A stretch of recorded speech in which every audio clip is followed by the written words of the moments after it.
남편은 갑작스럽게 병원에 입원하게 되었습니다. 새벽부터 배를 잡고 끙끙 앓는 게 이상해서 응급실로 데려갔고 처음엔 단순한 위험증으로 생각했어요. 하지만 진단 결과는 말기 담도암이었습니다.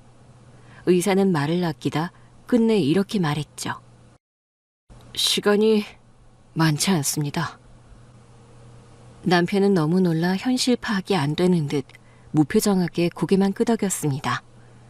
말도 없고 감정을 드러내지 않았지만 저는 알 수 있었어요. 눈빛이 텅 비어있더군요. 그날부터 제 일상은 완전히 바뀌었습니다. 일정을 죄다 조정하고 출근하기 전에 병원을 다녀오고 점심시간에도 짬을 내 들렀고 퇴근하면 곧장 병원으로 향했죠. 어떤 날은 새벽 2, 3시까지 병실에 있다가 옷만 갈아입고 출근한 적도 있었습니다. 아내분이 정말 헌신적이세요. 하루에도 몇 번씩 오시네요. 저는 대답 대신 웃기만 했습니다. 헌신이라기보다는 마음이 계속 불안했거든요. 남편이 혼자 있는 병실을 그냥 두고 오기가 싫었습니다. 아무리 서운한 순간들이 많았던 사람이지만 그런 식으로 끝나는 건 너무 잔인하잖아요. 저는 그저 그 사람의 마지막을 인간적으로 지켜주고 싶었던 것뿐입니다. 그날도 평소처럼 병실에 들렀습니다. 오전 업무가 길어져서 점심도 거른 채 달려온 참이었어요. 그런데 병실 안으로 들어서자 순간 제 발걸음이 멈췄습니다. 침대 옆 의자엔 시어머니가 앉아 있었고 그 옆엔 낯선 여자가 있었어요. 그런데 그 여자가 남편의 손을 꼭 잡고 있는 거예요. 그 모습이 어찌나 기분 나쁘고 불쾌했는지 모릅니다. 제가 문 앞에 멈춰선 걸 보자 그 여자는 전혀 당황한 기색 없이 아주 태연하게 고개를 돌렸습니다. 안녕하세요. 수철 씨 간병 도와드리고 있어요. 그녀는 마치 오래된 지인에게 인사하듯 자연스럽게 얘기했죠. 저는 태어난 그 사람의 말에 순간 머릿속이 하얘졌거든요. 무슨 말을 해야 할지, 어떻게 반응해야 할지. 그때 옆에 있던 시어머니가 툭 말을 던졌습니다. 아이고, 왔니? 간병할 사람 하나 있으면 좋지 않니? 너도 요즘 바쁘고 힘들잖아. 얼굴도 수척해졌더라. 이 친구가 도와주겠대서 내가 불렀어. 도와주겠다고요? 그래. 내가 보니까 얘가 아주 야무져. 수철이 밥도 잘 챙기고 약도 시간 맞춰서 잘 주더라. 간병인 하나 더 있으면 너도 좀 쉴 수 있잖아. 저는 말문이 막혔습니다. 시어머니의 말은 저를 도와주겠다는 뉘앙스가 아니었어요. 그동안 남편을 병간호에 있던 저의 노력이 물거품이 되는 것 같다고 해야 될까요? 어머니, 정식 간병인도 있고 저도 매일 오는데요. 굳이 이런 식으로 사람을 안 들이셔도 될 것 같은데요. 넌 일도 하지 않니?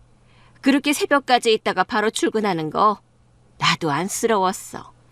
그러다 쓰러지면 어쩌려고 그래. 그러니까 너 대신 좀 도와달라 그런 거지. 이 여자는 단순히 저를 도와주겠다는 게 아니었습니다.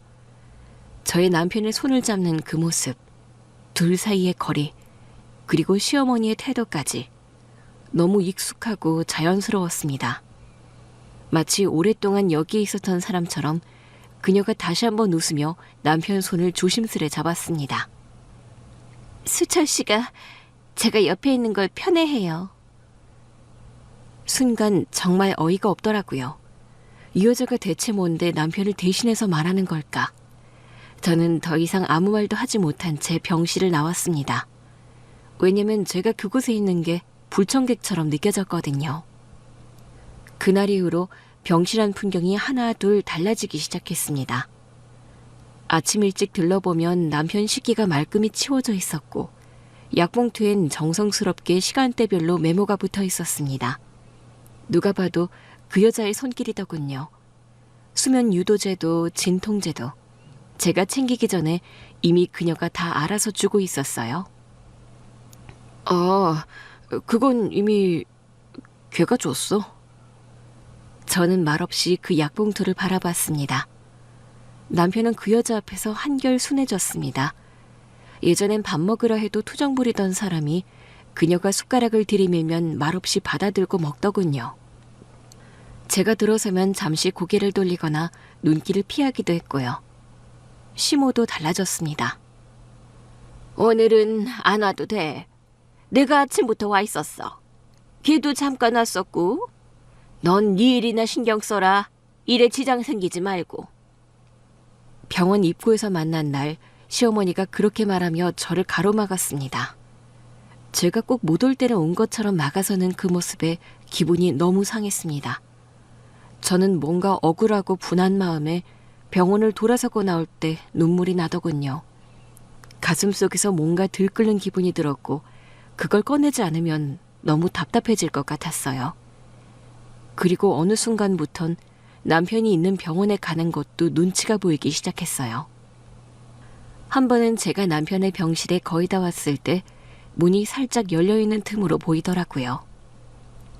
시어머니와 상간녀 두 사람이 나란히 앉아 따뜻한 차를 나눠 마시고 있는 모습을요. 마치 오래된 가족처럼 무언가 자연스러운 분위기였죠. 어쩜 너는 이렇게 말귀를 잘 알아듣는지 몰라? 말 한 번 하면 두 번 말 안 시켜도 척척이야. 어머님이 편하게 대해주시니까 저도 덜 긴장돼요. 사실 제가 뭘 얼마나 잘한다고요. 아니야. 내가 그동안 이런저런 사람 많이 겪어봤는데 너처럼 눈치 빠르고 사근사근한 사람 드물어. 그 말에 상간녀는 멋쩍은 듯 고개를 숙였고 시어머니는 한참을 바라보다 웃으며 덧붙였습니다. 내가 너 같은 애를 며느리로 봤으면 참 좋았겠다. 시어머니의 그 말을 듣는 순간 제 발걸음이 문 앞에서 멈췄어요. 들어갈 수가 없겠더라고요. 그나저나 이 유자차 너무 맛있다. 어쩜 이런 것도 다 챙겨왔어? 내 입맛도 다 기억하고. 추우실까 봐요. 수철 씨도 자꾸 찬물만 먹으려고 해서 몸 따뜻하게 하셔야죠. 어머님도. 아이고, 내가 딸을 낳았으면 너 같은 딸이 있었어야 해. 어머님, 그 말씀 좋은 뜻으로 들을게요. 며느리에 이어 딸까지. 그 순간 제 가슴 한켠이 묘하게 쓰라렸습니다. 딸이라는 말, 저는 단 한 번도 들어본 적이 없었거든요. 저는 그날 남편의 병실에 들어갈 수 없었습니다. 그렇게 시간이 어느 정도 흘렀어요. 저는 일을 하고 있었고 오후 무렵 갑작스럽게 병원에서 연락이 왔습니다. 남편의 호흡이 불규칙해졌고 상태가 위중하다는 말이었습니다. 저는 놀란 마음에 하던 일을 내려놓고 곧장 병원으로 달려갔습니다. 병원으로 가는 내내 심장이 뛰더라고요. 병실 앞에 도착했을 땐 이미 문이 반쯤 열려 있었습니다. 문을 밀고 들어가자 가장 먼저 보인 건 시어머니의 뒷모습이었습니다. 그리고 그 곁엔 그 여자가 역시나 병실에 와 있더군요. 침대 곁에 앉아 남편의 손을 두 손으로 감싸고 있었습니다. 수철 씨, 고생했어요. 이젠 편히 쉬세요. 그녀는 남편의 손을 감싸주며 속삭이고 있었고 그 손등위로 눈물이 뚝 떨어졌습니다. 그 순간 저도 모르게 입을 열었습니다. 지금 무슨 상황이에요? 언제? 방금, 조금 전이야. 왜 연락 안 하셨어요? 왜 저보다 먼저 와 계세요? 나는 이미 새벽부터 와 있었어. 연락할 틈도 없이. 수철 씨 편안히 갔어요. 그게 다행이라면 다행이죠. 당신이 뭘 한다고 그런 말을 해요? 저는 남편의 마지막을 보지도 못했는데 당신이 뭔데? 그 순간 저는 더는 말이 나오지 않았습니다. 슬프지도 분하지도 않았습니다. 저는 입을 꾹 다문 채 병실을 나왔습니다. 그때 남편에게 남아있던 마지막 미련도 시어머니에게 기대했던 마지막 믿음도 더는 없다는 걸 깨달았어요. 남편의 장례식은 생각보다 조용하게 끝났습니다. 저는 영정 앞에 서서 기도조차 하지 않았습니다. 눈물도 나오지 않았고 미련도 없었습니다. 그냥 조문객에게 인사하고 향을 피우고 하루하루를 견뎠습니다. 그런데 남편의 장례식이 끝나고 정말 기가 막힌 일이 일어난 거예요. 장례식을 마치고 오랜만에 집에 돌아와 기력 없이 누워 있었어요. 그때 초인종이 울렸습니다. 인터폰을 보니 시어머니와 그 여자가 서 있더라고요. 문을 열자 시어머니가 먼저 입을 열었습니다. 잠깐이면 돼. 얘가 할 말이 있어서 같이 왔다. 괜한 오해는 하지 말고 들어봐라. 무슨 말씀이신데요? 안녕하세요. 갑작스럽게 찾아와 죄송해요. 근데 이건 꼭 전해드려야 할 것 같아서요. 뭐죠? 수철 씨가 떠나기 전에 남긴 계약서가 있어요. 어머님도 알고 계시고요. 그녀가 조심스럽게 파일을 꺼내 제게 내밀었습니다.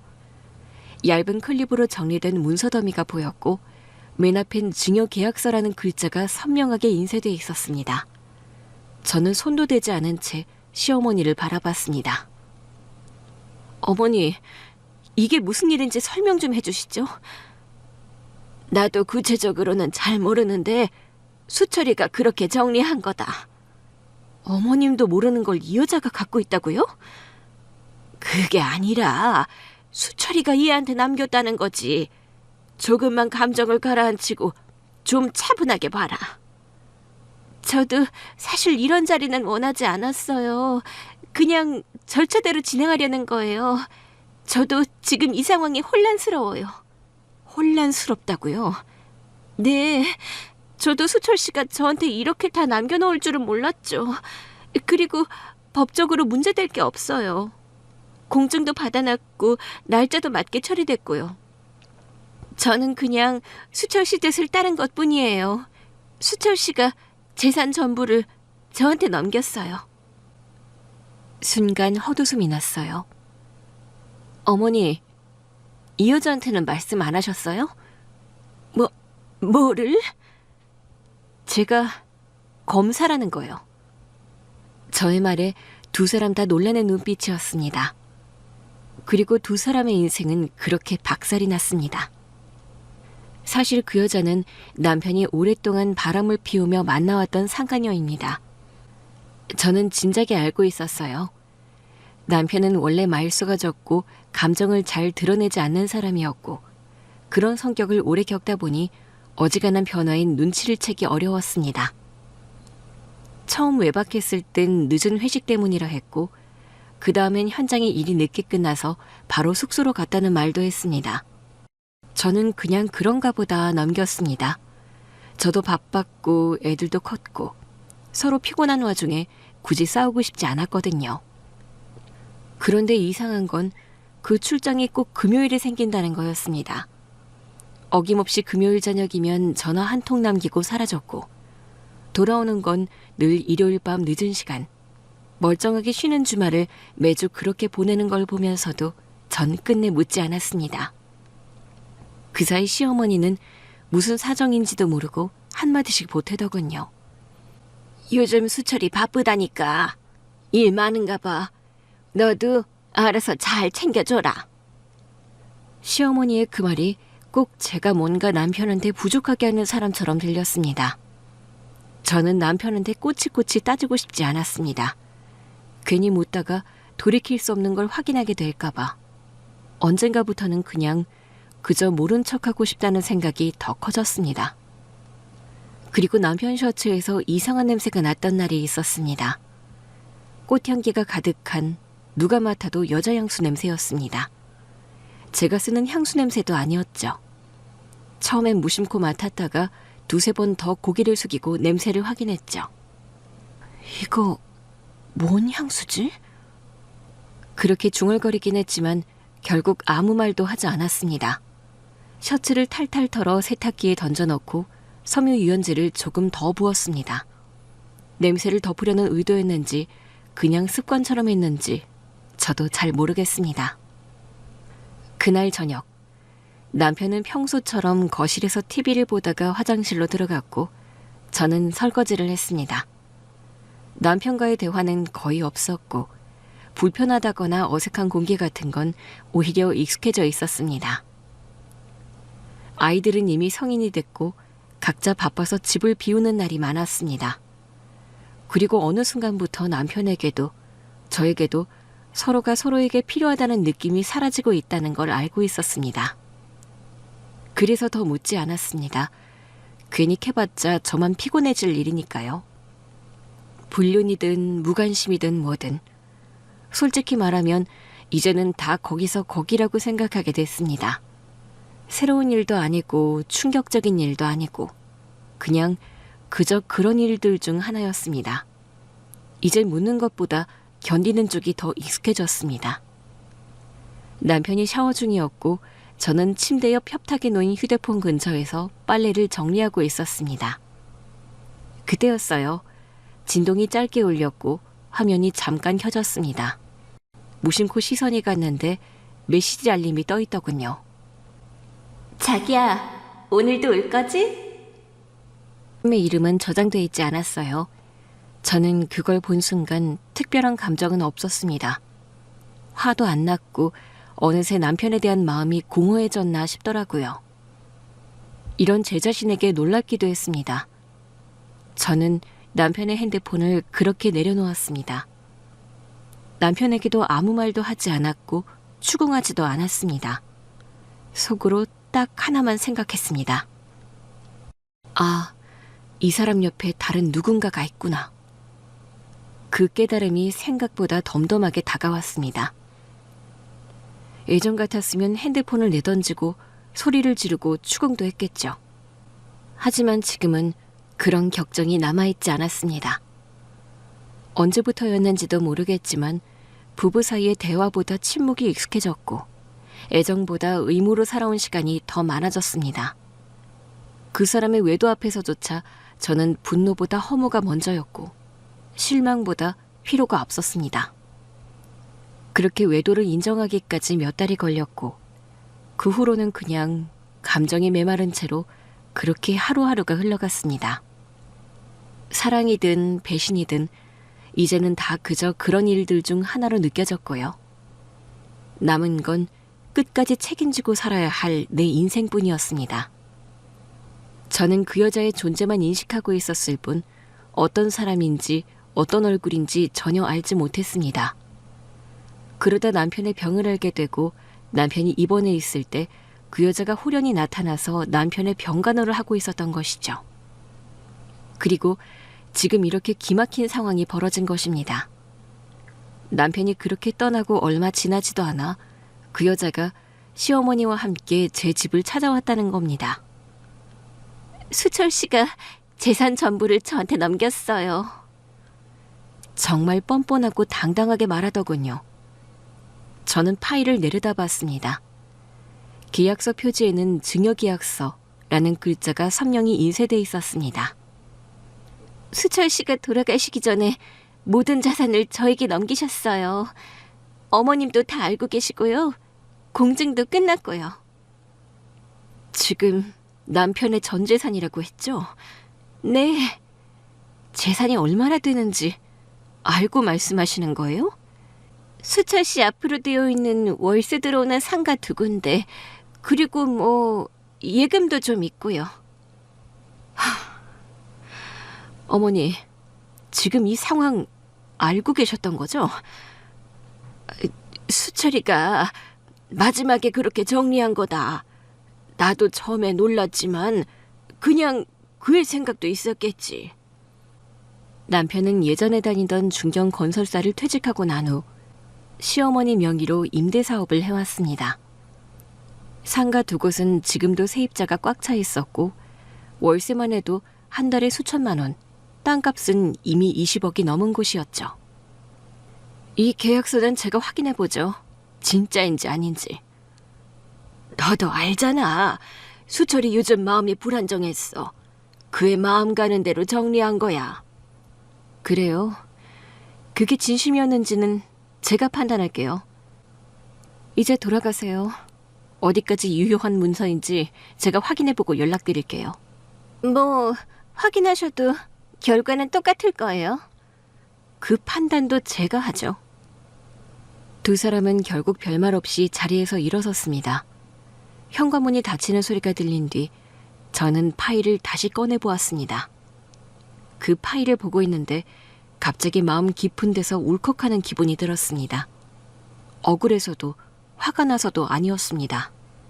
그냥 선을 넘었다는 생각 하나뿐이었어요. 그 여자가 계약서라는 걸 처음 보여줬을 때 정말 남편이 이걸 남겼다고 생각하고 너무 분했어요. 그 여자를 그렇게까지 사랑했던 걸까? 저도 아이들도 아무 의미 없었던 걸까?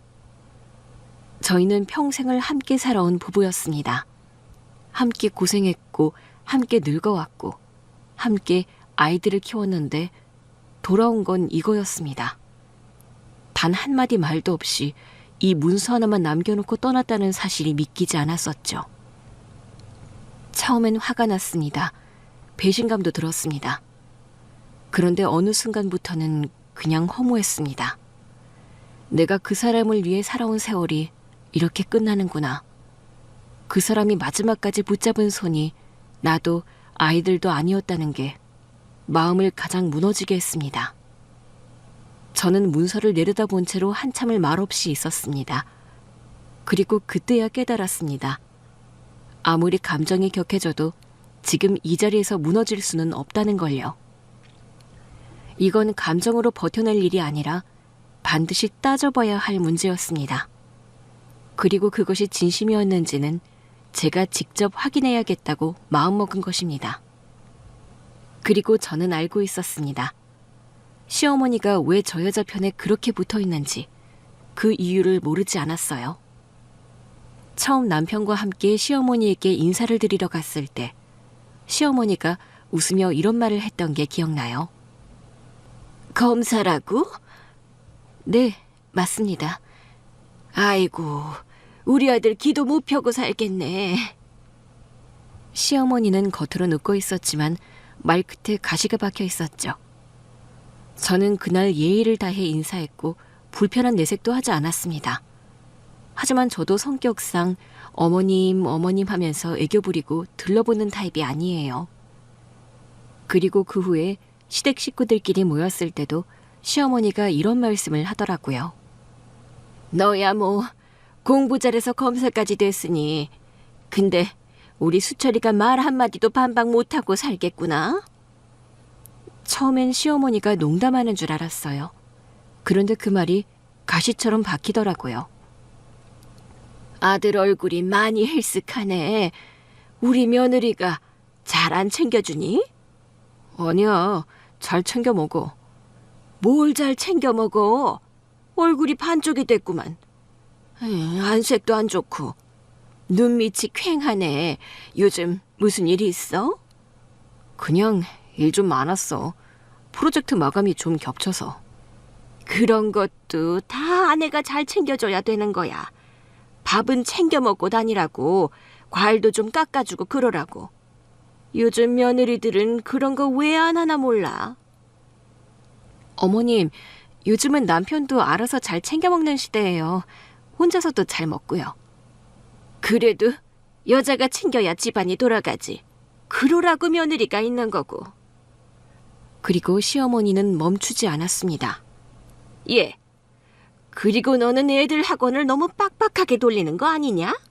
그렇게까지 안 해도 되는 거 아니야? 어머님, 저희 방식대로 계획해서 하는 거예요. 아이들도 잘 따라오고 있고요. 애들이 힘들진 않을까? 너무 조이기만 하면 나중에 삐뚤어지는 거 몰라? 어머님, 가정사는 각자의 방식이 있으니 존중해 주시면 감사하겠습니다. 그래. 난 그냥 걱정돼서 그랬지. 괜히 말 꺼냈나 보다. 엄마, 그냥 밥이나 드세요. 괜히 또 싸움 나겠어. 무슨 싸움이야. 난 그냥 우리 며느리가 너무 뚝 부러져서 말 한마디 붙이기가 어렵다니까. 말이 좀 딱딱해서 내가 무섭다니까. 무서워하실 것까지는 없는데요.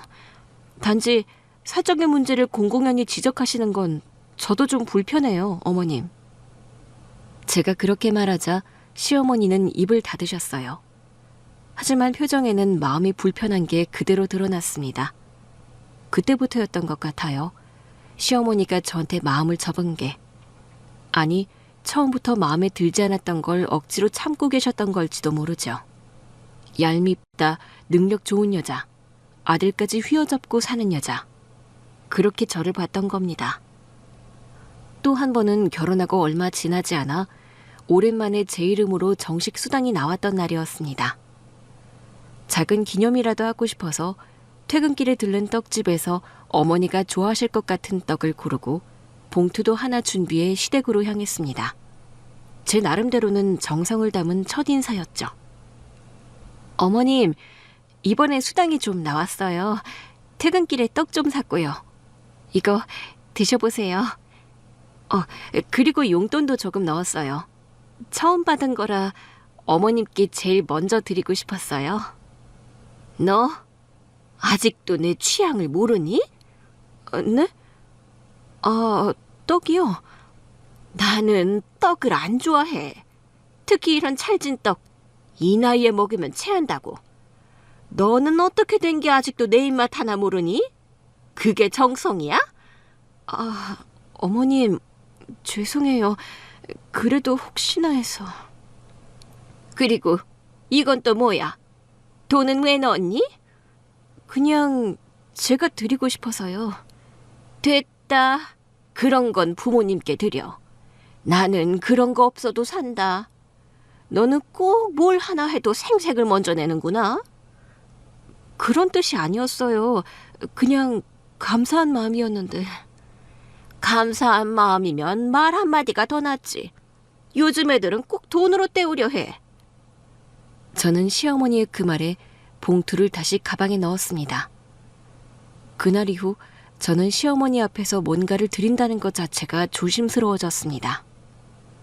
시간이 지나면서 그 감정의 골은 점점 깊어져 갔습니다. 그리고 남편이 아프고 나서부터는 본격적으로 행동으로 드러나기 시작했죠.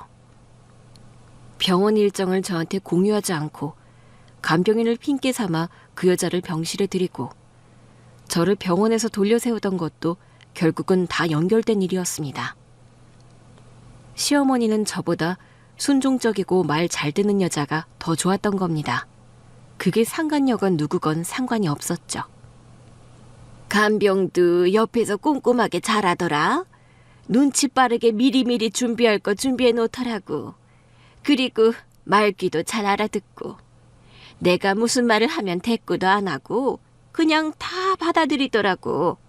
너는 더 이상 신경 안 써도 되겠어. 시어머니의 말을 들었을 때 저는 딱히 반응하지 않았습니다. 굳이 말꼬리 잡아 뭐라 해봤자 더 피곤해질 거 뻔했거든요. 시어머니가 원한 며느리는 검사도 똑똑한 여자도 아니었습니다. 그저 고개 숙이고 시키는 대로 하고 말끝마다 어머님 하며 비위를 맞춰주는 딸 같은 며느리. 시어머니 기준에서 그 여자는 그런 조건을 딱 맞췄던 거죠. 그 여자가 병실에 앉아 남편 손을 잡고 있는 걸 자연스럽게 여긴 것도 그래서였습니다. 저 같으면 눈치 봤을 상황에서 시어머니는 오히려 그 여자가 있어줘서 다행이라는 표정을 지었습니다. 그리고 결정적으로 그 여자가 남편의 재산을 받는다는 말에 시어머니가 굳이 반대하지 않았던 이유도 저는 알 수 있었습니다. 제가 다 갖느니 차라리 그 여자한테 주는 게 낫다고 생각한 거죠. 남편에게 시집와 제 나름대로 시어머니한테 잘한다고 잘했는데 그동안의 시간들이 모두 허망해지더라고요. 이미 시어머니 마음은 오래전부터 제 곁을 떠났던 겁니다. 저는 그걸 이제는 그 여자가 갖고 온 계약서로 확실하게 확인하게 된 것뿐이고요.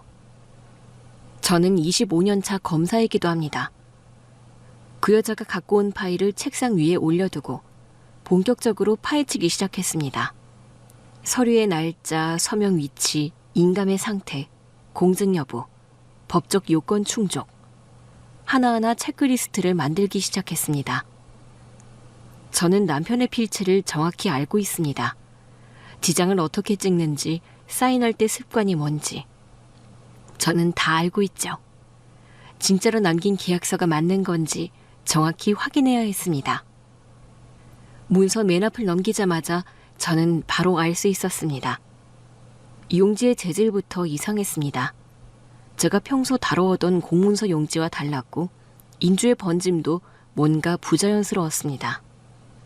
무엇보다 문제는 서명이었습니다. 제가 우리 남편의 서명을 모를 리가 없었습니다. 계약서에 적혀있는 남편의 서명은 마치 누군가 흉내낸 듯 적혀 있었습니다. 도장이 찍혀있는 위치와 인주의 퍼짐 각도, 눌림의 색이 어느 것 하나 제대로 된 상태가 아니었습니다. 이건 누워있는 사람의 손을 잡고 억지로 찍은 듯한 느낌이었습니다. 인주가 퍼진 방향이 도장을 찍은 사람이 아니라 누군가가 잡고 눌렀을 때 나오는 형태였죠. 이 계약서는 정교해 보이지만 자세히 들여다보면 어설픈 문서였습니다. 그렇게 저는 서류 정리를 겨우 끝내고 숨을 돌리려던 참이었습니다.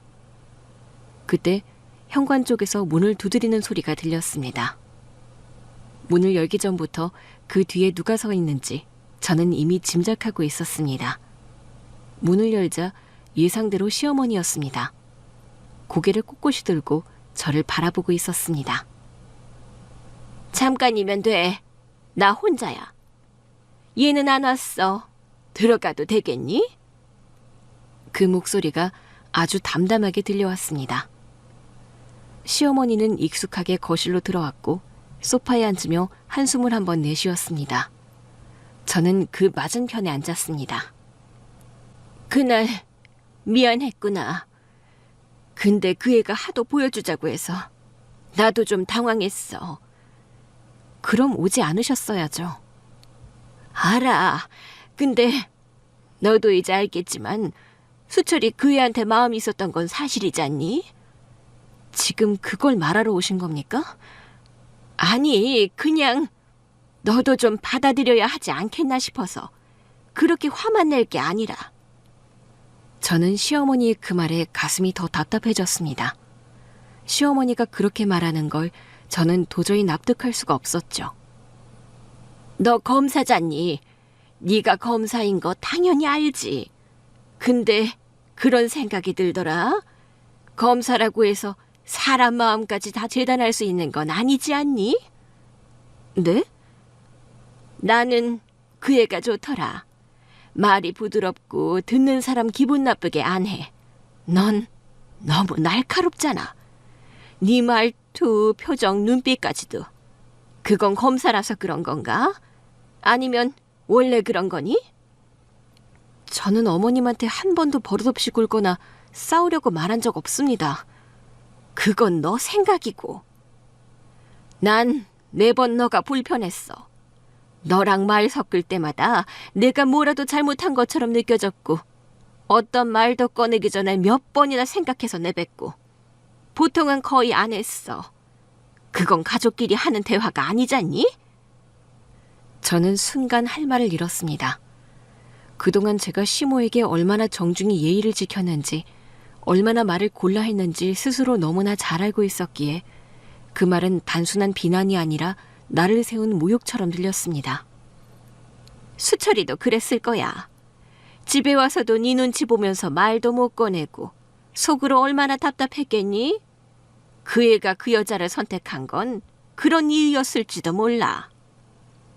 그래서요? 그래서 계약서 쓴 것도 그냥 그의 뜻이었을 거라고 생각했어.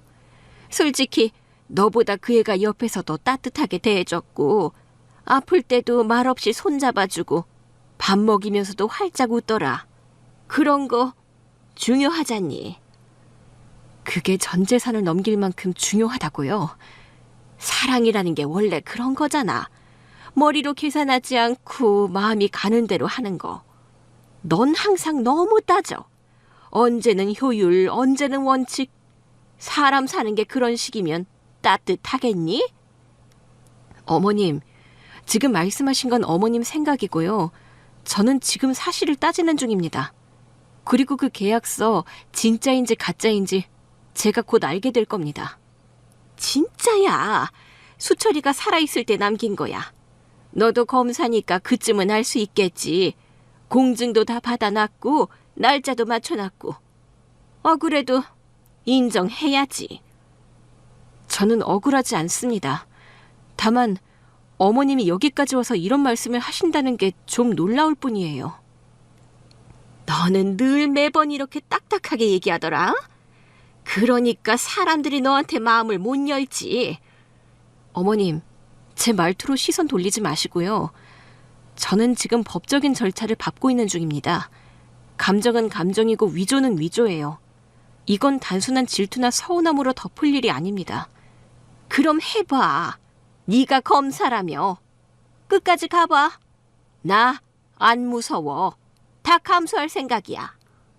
그 말 그대로 기억하겠습니다.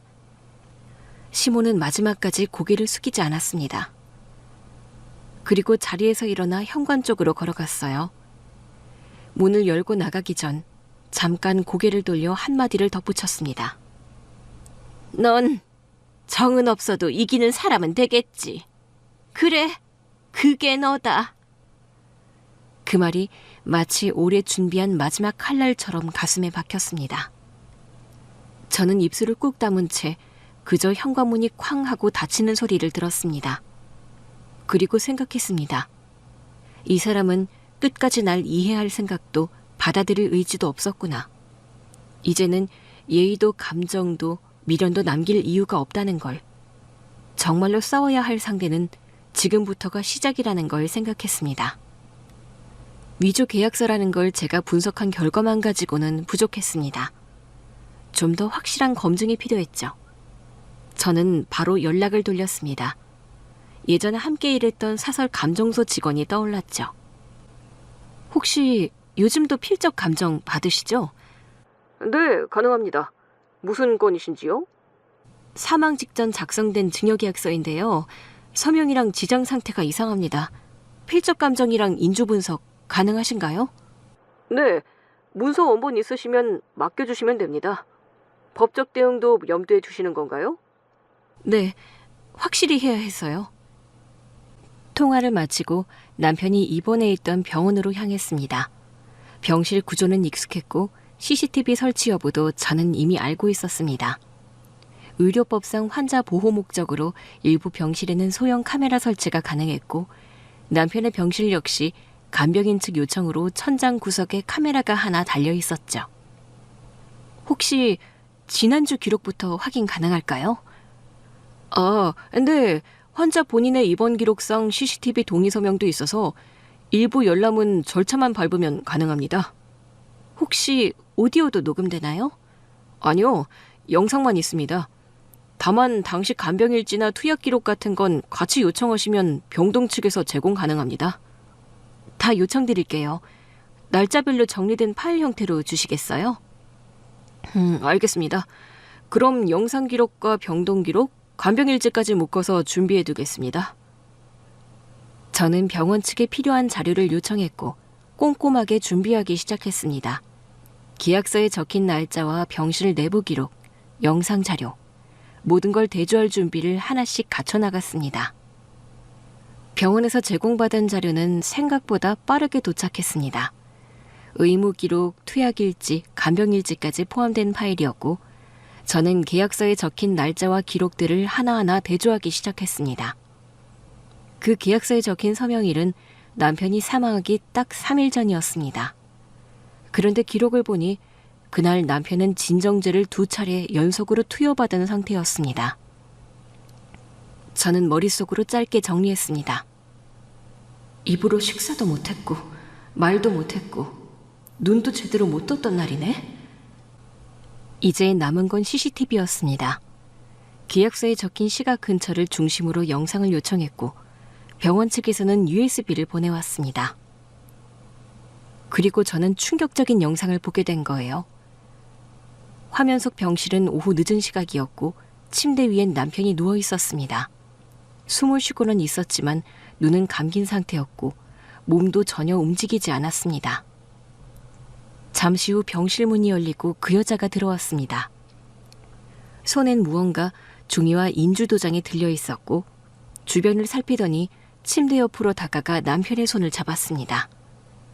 그리고는 억지로 손을 눌러 도장을 찍는 모습이 고스란히 화면에 잡혔습니다. 움직이지 않는 남편의 손을 그 여자가 기울어진 각도로 꺾어가며 인주를 찍는 장면. 딱 한 번 깔끔하게 찍힌 지장이 아니라 여러 번 찍다가 실패하고 다시 찍는 흔적까지 있었습니다.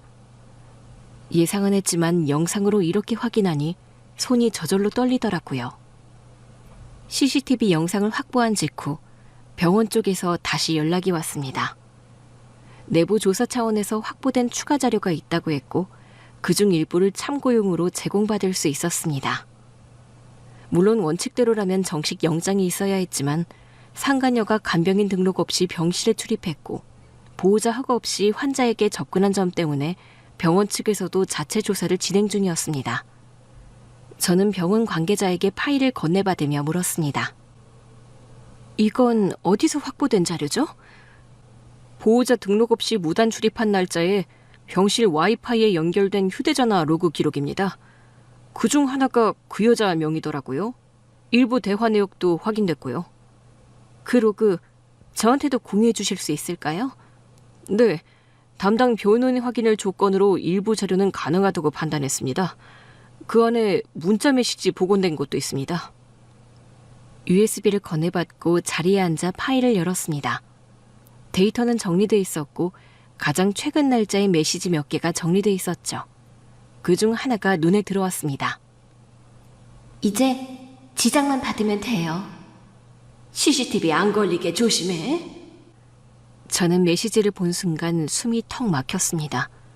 이런 대화를 나누다니 정말 말이 안 됐어요. 설마 했던 사람이었고 그래도 마지막까지 선을 넘지는 않겠지 했었습니다.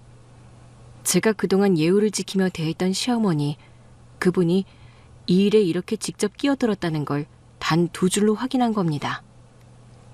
그날 밤 저는 책상에 앉아 그동안 모아둔 서류를 하나씩 정리했습니다. 계약서 원본, 병원 기록, CCTV 캡처 이미지, 문자 메시지 복사본까지. 항목별로 클립을 나누고 관련 날짜를 적어가며 묶었습니다. 이런 작업은 익숙했습니다.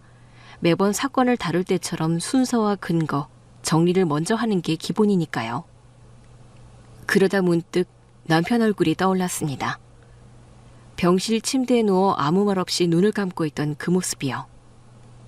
알았을까? 그 순간 당신 손잡고 도장 찍은 사람이 왜 거기 있었는지, 무슨 마음이었는지, 그리고 그 여자를 병실로 들인 사람이 누군지, 당신 어머니였다는 거, 그건 알고 있었을까? 이건 단순히 상간녀 하나 처리한다고 끝날 일이 아니었습니다. 유산 싸움도 감정 소모도 아니었습니다. 지금 제 앞에 있는 건 명백한 문서 위조였고 정당한 법 절차를 우롱한 사기 행위였습니다. 며칠 뒤 저는 동료에게 부탁했습니다. 절차와 원칙을 잘 지키는 사람이었고 무엇보다 신뢰할 수 있는 검사였습니다. 여기 증거자료 다 정리해놨어. 다 보셨죠? 원본도 확보돼 있고 영상, 문자, 병원 기록까지 다 있어. 네가 직접 맡아줘. 알겠습니다. 공정하게 처리해줘. 난 사적으로 엮이고 싶지 않아. 그게 사건을 더 망칠 수도 있으니까. 그 말에 그는 잠시 저를 바라보다가 고개를 천천히 끄덕였습니다. 맡겠습니다. 걱정하지 마세요, 선배. 이후로 사건은 빠르게 진행됐습니다. 수사 개시 통보가 내려갔고 상간녀와 시어머니는 정식으로 소환됐습니다. 혐의는 명확했습니다. 사문서 위조, 위조 문서 행사, 공동정범. 수개월간의 조사 동안 자료가 보강됐고 병원 내 진술 확보도 마무리되었고 증거관계도 다 정리됐습니다. 최종 결론은 단 하나였습니다. 계획적 공모, 위조 사실 인정. 2사람 모두 기소되었습니다. 그 소식을 들은 날 전화로 보고를 받은 뒤에도 한동안 아무 말이 나오지 않더라고요. 이건 시작일 뿐이야. 드디어 재판을 하루 앞둔 날이었습니다. 모든 서류를 정리했고 감정 결과와 증거 목록까지 완벽히 갖춰두었습니다. 그런데도 마음 한구석이 묘하게 허전했습니다. 마치 아직 끝이라는 말을 꺼낼 수 없다는 듯한 기분이었죠. 저는 오후 무렵 남편이 입원했던 병원으로 향했습니다. 병원에서 유품 정리 연락이 온 지 꽤 지났지만 이제야 갈 마음이 생기더군요. 제 마음 어딘가에서는 혹시나 하는 감정이 남아 있었던 것 같습니다. 마지막까지 그 사람도 무언가 남기고 갔을지 모른다는 아주 희미한 기대 같은 거요. 아, 김수철 환자 보호자분 되시죠? 네, 맞습니다. 유품 보관 기간은 지났는데 연락이 닿지 않아서 그래도 직접 오신다고 해서 따로 챙겨뒀어요. 네, 수고 많으셨습니다.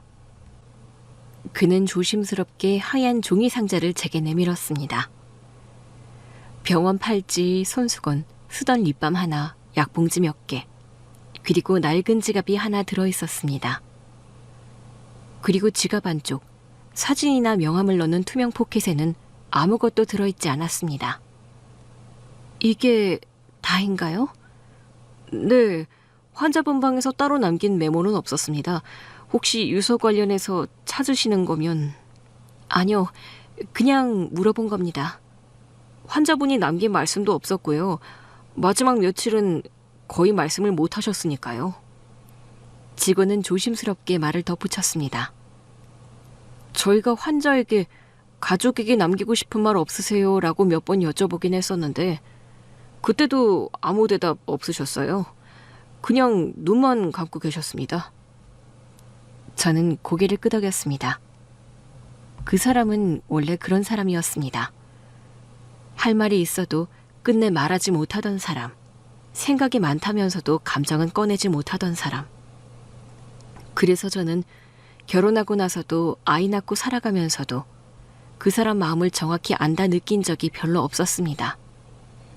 병원에서 나와 주차장까지 걸어가는 동안 발걸음이 묘하게 무거웠습니다. 상자 안엔 이렇다 할 게 아무것도 없었습니다. 편지 한 장, 메모 하나, 혹은 누군가에게 남긴 말 한마디조차 없었습니다. 차 안에 앉아 조용히 박스를 무릎 위에 올려뒀습니다. 그리고 문득 생각이 들었습니다. 유서가 없다는 게 유서였구나. 그건 어떤 말보다도 확실한 메시지였습니다. 그 사람은 끝까지 가족에게, 아내에게 아무것도 남기지 않았습니다. 아이들에게 오랜 세월을 함께한 저에게조차. 아무 말도 안 남기고 아무 감정도 안 남기고 그냥 당신은 떠났군요. 제가 모르는 걸지도 모른다고 그래도 뭔가 있었겠지 하고 애써 부여잡던 마지막 기대까지 그 종이 상자 하나가 아주 완벽히 부숴버렸습니다. 그리고 제 안의 감정도 그 상자 안처럼 아무것도 남지 않은 상태가 되었습니다. 그렇게 재판당일 아침이 되었어요. 저는 법원 앞에 도착했습니다. 입구에 들어서자 법정 안은 이미 정리된 분위기였습니다. 피고인석 쪽을 바라보니 두 사람이 나란히 앉아 있었습니다. 한 명은 상간녀, 또 한 명은 시어머니였습니다. 상간녀는 고개를 푹 숙이고 있었습니다. 입술을 꾹 깨물고 있었는데 무언가 겁먹은 기색이 얼굴에 그대로 드러나 있었습니다. 그 옆, 시어머니는 팔짱을 낀 채 정면을 똑바로 바라보고 있었습니다. 시종일관 표정 하나 바꾸지 않았고 입술도 굳게 닫혀 있었습니다. 고개를 살짝 들고 앉은 자세는 마치 이 자리가 부당하기라도 하다는 듯했고 눈빛엔 여전히 억울함이 깔려 있었죠. 저는 잠시 그 둘을 가만히 바라봤습니다. 똑같은 피고인석에 앉아있는 모습이었지만 두 사람의 자세와 표정은 전혀 달랐습니다. 상간녀는 처음부터 남이었고 시어머니는 그래도 믿으려 했던 사람이었습니다.